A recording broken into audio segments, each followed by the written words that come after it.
Baik. Bismillahirrahmanirrahim. Assalamualaikum warahmatullahi wabarakatuh kepada seluruh rakyat mahasiswa, kepada seluruh rakyat Malaysia dan juga seluruh mahasiswa, sahabat-sahabat wartawan dan juga kepada kerajaan pada hari ini. Hari ini gabungan mahasiswa Islam Malaysia Gamis bersama dengan beberapa NGO dan juga mahasiswa-mahasiswa di sekitar Lembah Kelang turun berdemonstrasi daripada Masjid Jamek selepas Zuhur tadi sehingga ke Sogonya adalah untuk menyatakan bahawasanya inilah pendirian kami mahasiswa.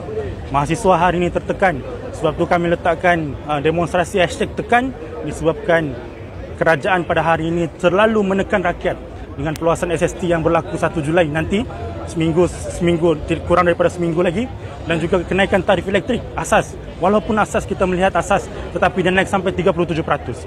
Bila nak naik sampai 37% kepada tempat-tempat yang terkena, maka automatik harga barang pun juga akan naik. Jadi kami hak sebagai rakyat ni di mana? Adakah kami hanya semata-mata untuk dipergunakan? Adakah kami ini hanya semata-mata untuk diperbodohkan? Ataupun hanya semata-mata jadi balaci kepada kerajaan? Maka dengan sebab itu, kami mendesak dan juga menuntut kerajaan pada hari ini. Kami mendesak sila batalkan terus perluasan SST yang berlaku 1 Julai ini. Dan sila tarik balik tarif elektrik asas yang sudah diumumkan di Semenanjung, yang sudah diumumkan semalam. Kami menuntut sekeras-kerasnya benda begitu.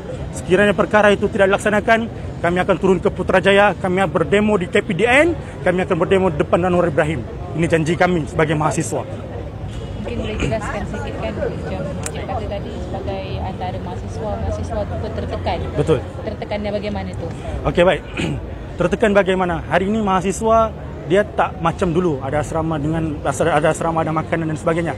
Kami terpaksa keluarkan duit poket sendiri untuk membeli makanan. Kadang-kadang ada dalam kalangan mahasiswa termasuk saya, kadang-kadang hujung minggu seminggu tak dapat, hanya makan Maggi je. Itu pun dikongsi dengan rakan-rakan sebilik disebabkan harga yang tu. Dan selepas tu kami mencari satu kerja yang bukan tugas kami sebagai seorang mahasiswa, seorang pelajar, iaitu untuk belajar, tapi kami terpaksa mencari kerja sampingan untuk menampung kos sara hidup ataupun sara hidup kos-kos yang makanan dan sebagainya kami sebagai mahasiswa. Sebab itu kami rasa tertekan mahasiswa, dan saya rasa masyarakat pun mesti rasa tertekan. Saya nampak melegar di Facebook dan sebagainya. Semuanya tidak menyatakan ketidakpuasahatian terhadap ini. Dan sebab itu di sini kami umumkan sekali lagi, kami akan melancarkan satu petition untuk memberitahu, untuk petition kepada rakyat Malaysia ni apa pandangan dorang, sikap dorang terhadap cukai yang dinaikkan, kos sara hidup, dan juga apa pandangan dorang terhadap kerajaan pada hari ini. Dan adakah tekanan itu memberi dari segi emosi dan juga mental kepada mahasiswa itu sendiri? Yes, kadang-kadang emosi. Dia tak ada duit. Bila tak ada duit ni susah. Bila tak ada duit mau bayar itu yuran, bila tarif elektrik dinaikkan, automatik berkemungkinan yuran college, yuran universiti pun akan dinaikkan. Jadi apa kami sebagai mahasiswa ni, kadang-kadang PTPTN kena bayar apa semualah. Dulu janji lain, sekarang PTPTN nak dihapuskan kononnya, tapi tak dihapuskan dulu. Maka dengan sebab itulah kami pun rasa tertekan, beremosi.